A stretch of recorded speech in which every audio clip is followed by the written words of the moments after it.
হাবুল মামার উড়ন্ত ছাতা। আমাদের পাড়ার হাবুল মামা ছিলেন বড়ই আজব মানুষ। একদিন সকালে মাথায় হাঁড়ি, হাতে ছাতা নিয়ে বাজারে যাচ্ছেন। আমি বললাম, মামা, মাথায় হাঁড়ি কেন? মামা গম্ভীর হয়ে বললেন, বৃষ্টি হলে মাথা ভিজবে না। আমি বললাম, তাহলে ছাতা?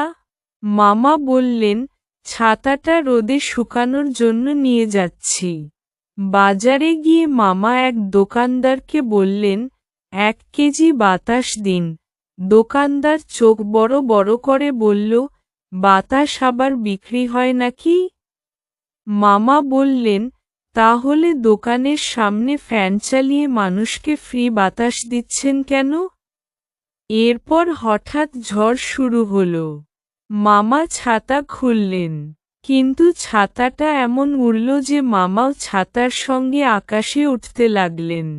সবাই চিৎকার, হাবুল মামা উড়ে যাচ্ছে। মামা আকাশ থেকে বললেন, ভয় নেই, বাজারের শর্টকাট রাস্তা দেখে আসছি। শেষে এক আমগাছের ডালে আটকে মামা নামলেন। নেমে বললেন, আজ থেকে আমি শুধু হাঁটব না, একটু একটু উড়েও চলব। পাড়ার লোকেরা আজও বলে হাবুল মামার মাথায় বুদ্ধি কম, কিন্তু গল্প বেশি।